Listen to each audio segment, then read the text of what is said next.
څه به کیږي که چېرې تا ته پته ولګي چې لږ ساعت بعد زما مرګ کېدو والی دی، نو آیا ته به ځان بچ کړې؟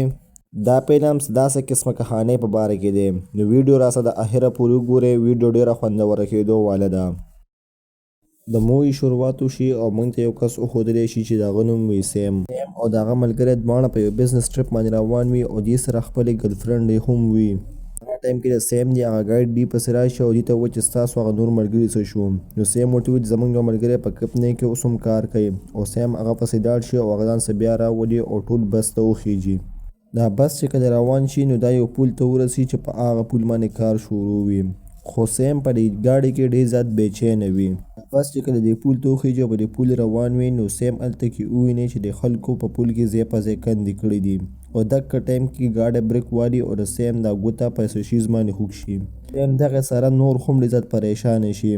دی چې بره سکرین ته وګوري نو سکرین نه سیګنل هم غیبې شي او دغه ټایم کې یو تیز جاکړ راشي. دغه ټایم کې سیم محسوس کړي چې دا پول وخوځېد، نو دی خپل ملګري پیټر ته ووایي چې تاسو محسوس کړل او دغه ټایم دا پول په منځ باندې وشلېږي او دا پول ټول اوبو ته پرېوتل شروع شي. د دې یو ملګري وي چې هغه هم د پول څخه لاندې پرېوځي او د کښتۍ یو سیخ په هغې کې بار راوځي.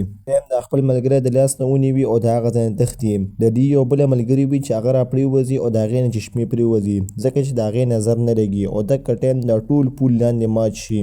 سیم د خپله ګرلفرنډ د یو سیخ په مدد سره بل سایډ ته واړوي او بیا په خپله باندې لاړ شي او هغه بل ملګري راوړي کوم چې نظر نه لګېد او هغه په هغه سیخ باندې بل ملګري سایډ ته وراړي.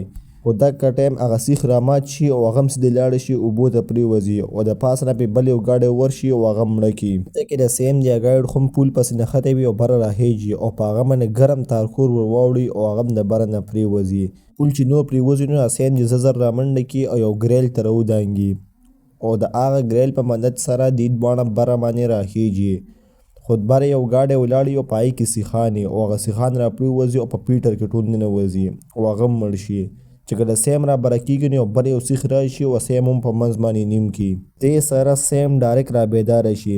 دا اصل کې سیم یو خوب لیدو او اکه شان ګاډی بریک والي او د سیم ګوته پرې خوږ شي څنګه چې ده په خوب کې لیدلی و.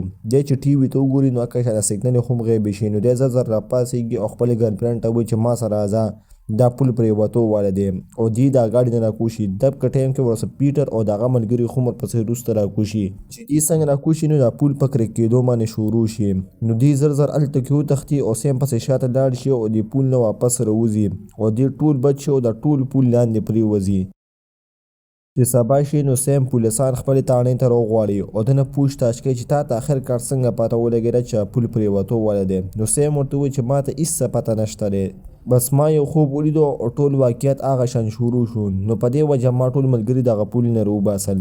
بیا پولیس والا دا سیم پرېږدي. په خبرونو کې وښودلی شي چې په دې پول کې 86 کسان مړه او صرف 8 کسان پکې بچ شوي دي چې کوم سیم دغه پول نه راوباسلي وو. او بیا سیم او هغه ټول ملګري د نورو کسانو د دوا دپاره راغلي. دغه ټایم کې سیم نه ملګري تپوس کوي چې تا ته څنګه پته ولګېږي چې دا پول پرېوتو والی دی. نو هغه ته وایي چې ما ته هم د دې پته نشته دی. بیا دې ټول ملګري د هغه ځای نه روان شي. دغه ټایم کې یو کس ولاړ چې دې ته په غور سره ګوري. نو سیم اپس راتاو شي او ورته وایي چې ته موږ ته ولې نیغ نیغ ګورې. نو هغه کس ورته وایي چې تا ته کومه د حیران زندګي پاتې شوې دی خیال ساته. سیم کنفیوز هم شي خو بیا هم د هغه ځای نه روان شي. چې سبا شي نو دی خپل جوب ته لاړ شي. دی اصل کې یو شپ او روټۍ به یې تیاروله. چې سیم ډیوټي ختمه کړي نو دی سیده لاړ شي د خپلې ګرلفرنډ کور ته. خو هلته دې دواړه چې کله کېني نو سیم د خپلې ګرلفرنډ ته ووایي چې ما ته څنګه پته ولګېږي چې دا پول پرېوتو والی دی، ما څه عجیبه طاقت خو نه دی. نو ښځه ورته وایي چې دا کوانسیډنټ دی، دا کېدی شي. د پیټر وښودلی شي چې دا خپلې ګرلفرنډ خواله راغلي. د ده ګرلفرنډ اصل کې یو جمناسټره وه او نن دې فاینل ټیسټ و. نو دا لاړه شي او خپل فاینل ټیسټ د هغې ریزلټ شو کوي. نو دې نمبر راشي او دې ته کوچ ووایي چې ورشه خپل پریکټس شروع کړه. نو دا په لاس باندې پاوډر ولګوي او لاړ شي او یو بار ته وخیږي او په هغې باندې خپل پریکټس شروع کړي. خو بره پنکه لګېدلې او د هغې نه سیده یو پیچ را پرېوځي او هغه سیده راشي او په هغه بار باندې را پرېوځي چې په کم بار باندې د پیټر د ګرلفرنډ پریکټس کوو. خو دې هغه میخ ته خیال نه وي او دا خپل پریکټس جاري وساتي او بار بار دا د میخ خواله راځي او بچ کېږي. دا چې کله د بار هغه پریکټس ختم کړي او راکوشي نو دا بیا لاړ شي او بر یو سپرینګ بورډ یې هغې ته وخیږي او په هغې باندې خپل پریکټس شروع کړي او هغه بار ته یو بلې جینۍ ورخیږي. لګیا وي او خپل پریکټس کوي او په هغه بار باندې هم جینۍ لوټونه اړوي او د هغې په خپه کې هغه میخ لاړې شي او سیده راپرې وځي او هغه پاوډر وواړي چې هغه د پیټر د ګرلفرنډ په سترګو کې لاړې شي او د هغې بیلنس اوټ شي او ځمکې له راشي او مړه شي.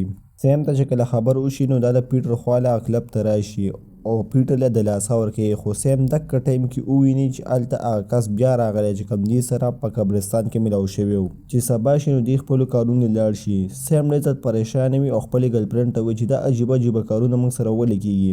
دقه ټایم د دې یو بل ملګری راشي او ځان شراب راوړي او دې هغه شراب راوالي او شراب څښل شروع کړي. د دې یو بل ملګری وي چې هغه په هغه ورځ کاله نه تللی او هغه لاړ شي مساج سنټر ته او هلته ځان له مساج کوي.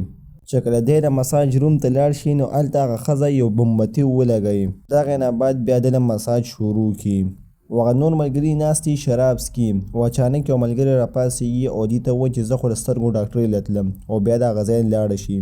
دلته دې بل ملګري له مساج شروع کړی وي او مساج ولې کوي او بیا ستنې راوالي او د ده د ریلیکسیشن لپاره د په ټول وجود کې ولګوي. د ستنې لګولو نه بعد دغه مساج واله ښځه د کمرې نه بهر وځي او ده ته وایي چې لږ ارام وکړه او ویده شه او هغه لاړه شي او لیټ ورپسې بند کړي. دغه ټایم د ګرباتۍ نه انګار پرېوځي او هغه په تولیه باندې راشي او د هغې نه اور ولګي. دی چې هغه اور وویني نو دی چغې شروع کړي چې راشي اور لګېدلی او دغه ټایم میز مات شي او دی سیده الټه راپرېوځي او هغه ټولې غنې په ده کې لاړې شي.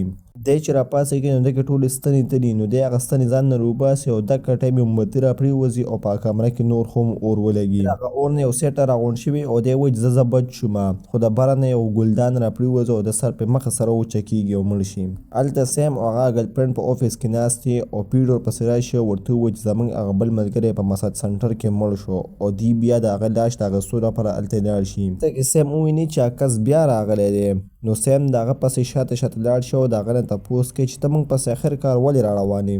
نو هغه ورته وایي چې لاشونه اوچتول خو زما ډیوټي ده او اوس به تاسو ټول اسم نمبر په نمبر مړئ ځکه تاسو مرګ له دوکه ورکړی ده. په دې پول باندې ستاسو د مرګ وخت و خو تاسو هغه مرګ له دوکه ورکړه او تاسو ځان د هغې نه بچ کړو. دا مرګ اوس تاسو پسې شاته شوی دی.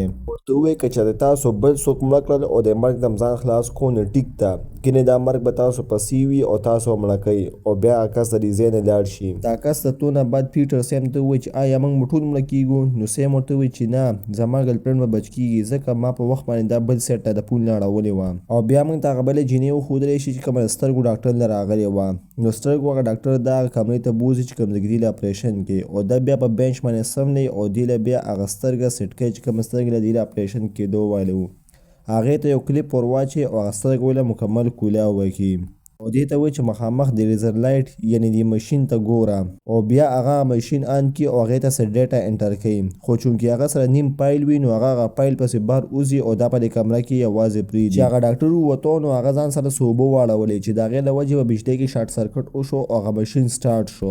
د ماشین د لاندې ملاسته وي دا ماشین سپیډ ورو سیوا کېږي. هلته یو ریموټ پروت وي نجینې هغه ریموټ پس لاس وروږد کړي چې دا ریموټ زه بند کړم او دغه ټایم ریموټ د دې نه پرېوځي او ماشین سټارټ شي. په دې په سترګو کې هغه لیزر لایټ راشي او دې هغه ټولې سترګې پرې وسوځي او په دوباره بیا هغه ماشین سټارټ شي. دغه ټایم کې سیم هم هسپتال ته راشي او ډاکټر ته وایي زموږ هغه ملګرې څه شوه ځکه د هغې ژوند ته خطره ده او دې د هغه ملګرې چغې واوري چې دې ورپسې دننه راشي او هغه وویني د هغې نیمه سترګه سوځېدلې وي او د هغې خپه خطا شي او سیدې لاړ شي او د کړکۍ نه لاندې پرېوځي او یو ګاډي له لاندې راشي او په هغه ځای باندې مړه شي.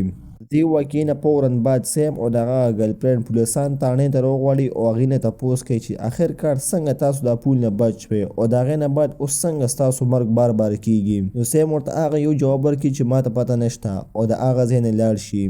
کور ته راشي نو سیم سوچ شروع کړي چې موږ څنګه بچ شوي او څنګه په نمبر مړو. د خپلې ګرلفرنډ ته ووایي چې لومبی زموږ ملګرې بچ شوې وه نو هغه په هغه جمناسټیک جیم کې مړه شوه او بیا هغه بله مړه شوه او اوس نمبر د هغه توري دی ځکه ما دې په خوب کې لیدلی و چې دی ورپسې مړ شوی و. هلته دې هغه توری ملګری په اوفیس کې ناستی وي او کار کوي او هلته دې یونین وویني چې هغه کار نه کوي نو هغه یونین پسې راشي او هغه خپل اوفیس ته راوغواړي او هغه سره خبره کوي چې ته کار ولې نه کوې او دغه ټایم کې بره یو کونډه را روانه وي نو دی هغه یونین ته وایي چې سیټ ته شه. دغه ټایم کې کونډه د بره نه را پرېوځي چې د هغې سره یونین هم لاندې پرېوځي او کونډه په هغې کې دننوځي او مړ شي. سیم او هغه نور ملګرو ته چې کله پته ولګي نو هغه د توري خواله راشي. دلته د پیټر توري نه تپوس کوي چې تا دا کس مړ کړو ځکه ستا ژوند بچ شو، یعنې هسې خو ستا ژوند نه شو بچ کېدی او دوی دا خبره کوي او دغه ټایم کې یو بل کس راشي. پیټر سیم ته وایي چې ورپسې نمبر خو ده نه دی او دغه ټایم کې یو پانه راشي او د هغه په سر کې دننوځي او هغه هم په هغه ځای باندې مړ کړي ځکه چې ورپسې نمبر د ده و. په سبا ماښام پیټر واپس خپل کار ته لاړ شي خو چې دی کار شروع کوي نو یو کس ورپسې راشي او ورته ووایي چې ستا ګرلفرنډ تا ته په هوټل کې ویټینګ کوي ته لومبی هغه سره میلاو شه او دی هغه ګرلفرنډ خوا دې لاړ شي هوټل ته. خپلې ګرلفرنډ سره خبرې کوي او دغه ټایم کې پسې پیټر هم راشي او ورته وایي زما تا سره ډېر ضروري کار دی او دی هم راشي او دوی سره په میز باندې کښېني. پیټر ورته وایي چې ما هم د یو کس د مړ کولو کوشش کوو چې زه هم بچ شمه. ما ته یو لیډي میلاو شوه چې په فوټپارک باندې ولاړه وه.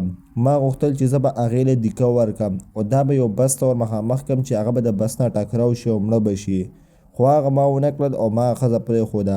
سیم د پیټر د خبرې اوري او ډېر زیات حیرانه وي او بیا پیټر ورته وایي چې موږ ټول خو به هسې مرو نو سیم ستا ګرلفرنډ به ولې بچ پاتې کېږي او بیا تمانچه راوباسي او هغې د ویشتو کوشش کوي خو سیم یکدم په پیټر باندې حمله وکړي او پیټر راوغورځوي. دغه ټایم پولیسانو ته هم پته ولګي د سیم د ګرلفرنډ د پیټر نه پټېږي او سیم پیټر ته مخامخ راشي خو پیټر په سیم باندې حمله وکړي او راویې غورځوي او بېهوشه کړي او بیا په سیم ګرلفرنډ پسې ور روان شي. دغه ټایم کې هغه پولیس هم راننوځي خو سیم سیده په هغه باندې پیر وکړي او هغه مړ کړي. چې هغه له مړ کړي نو سیم دا ګرلفرنډ دی پیټر ته ووایي چې تا خو اوس اسم کس مړ کړو اوس خو موږ پرېږده نو هغه ورته ووایي چې نه ته چې شمېدید ګواهي او ته په کورټ کې زما خلاف ګواهي ورکولی شي نو تا د مرګ لازمي دی او بیا هغه پسې ورپسې شي. پیټر چې د جینۍ پسې ورپسې شي او دا جینۍ مړه کوي نو دغه ټایم کې سیم راشي او په پیټر حمله وکړي. د سیم د ګرلفرنډ هم راشي او د سیم مدد شروع کړي. پیټر د جینۍ ځانه لرې وغورځوي او دې پس را روان شي او دا مړه کوي خو دغه ټایم کې سیم یو سیخ راوالي او پیټر کې ومنډي او پیټر مړ کړي او دوی دواړه بچ شي او دا موی په دې ختمه شي.